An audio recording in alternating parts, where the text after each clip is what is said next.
মুখ্য সমন্বয়ক বা প্রধান সমন্বয়ক জুলাই যোদ্ধা নাসিরউদ্দিন পাটোয়ারি।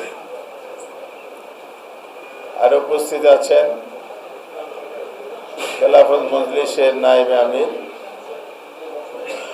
মাওলানা আহমদ আলী কাশেমি। উপস্থিত আছেন এলডিপির ভারপ্রাপ্ত মহাসচিব বিল্লাল মিয়াজি, নিজাম ইসলামী পার্টির সিনিয়র নায়েব আমির মাওলানা আব্দুল মাজেদ আতাহারি, বাংলাদেশ খেলাফত মজলিসের সম্মানিত যুগ্ম মহাসচিব মাওলানা তোফাজ্জল হোসেন মিয়াজি,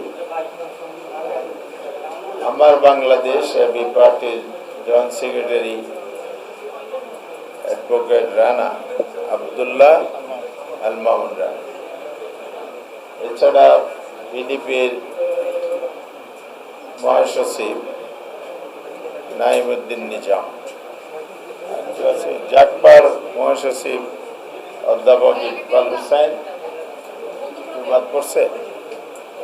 এই মিলে আমাদের 11 দলের লেজি কমিটির সদস্যবৃন্দ এখানে উপস্থিত আছেন। আজকে আমরা দেশের এই প্রেক্ষাপট, দীর্ঘদিন যেটা আমরা অতিক্রম করে এসেছি, 17 বছরের যে কর্তৃত্ববাদী শাসন ব্যবস্থা, জুলাই অভ্যুত্থানের মধ্য দিয়ে ফ্যাসিবাদী আমলের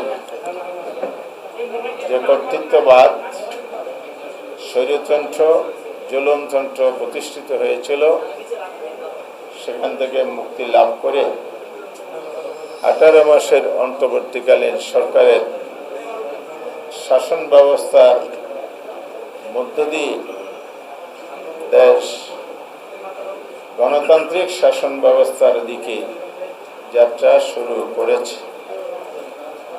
সেটা প্রাতিষ্ঠানিক রূপ বা নির্বাচিত জনপ্রতিনিধিদের মাধ্যমে দেশ পরিচালনার যে সাংবিধানিক পদ্ধতি আছে, সে অনুযায়ী 12 ফেব্রুয়ারির নির্বাচন অনুষ্ঠিত হয়, যাতে আশা করেছিল একটি সুষ্ঠু নির্বাচনের মধ্য দিয়েই আমরা সংসদীয় গণতন্ত্রের এই যাত্রাটাকে পরিণত লাভ করতে পারব। দুর্ভাগ্যজনক হলো, সে নির্বাচন নিয়ে এদেশের অন্তর্বর্তীকালীন সরকারের কিছু কিছু উপদেষ্টা এবং বর্তমান ক্ষমতাসীন বিএনপি বিভিন্ন মহল যোগসাজশ করে জাতির সেই প্রত্যাশাকে ব্যর্থ করে দিয়েছে। বিশেষ করে একই দিনে যে 2টি ভোট হলো, একদিকে জাতীয় সংসদ গঠন করার ভোট, দলীয় প্রতীক বা স্বতন্ত্র প্রার্থীদের মার্কায় ভোট দিয়েছে। আরেকটি ভোট হয়েছে বাংলাদেশের জনগণের যে আকাঙ্ক্ষা, প্রত্যাশা, ঐক্যমত্য কমিশনের মাধ্যমে যে জুলাই সনদ প্রণীত হয়েছে, সেখানে যে 48টি বিষয়ে যে সাংবিধানিক সংস্কার, সেই সংস্কারগুলোর উপর গণভোট অনুষ্ঠিত হয়। বিশেষ করে সংস্কারের উপর যে আদেশ জারি হয়, সে আদেশের উপর গণভোট। এই গণভোটের মূল প্রতিপাদ্য যেটা ছিল, একটা সাংবিধানিক সংস্কার কমিশন গঠিত হবে এবং সংসদ সদস্য 2টি শপথ নেবে।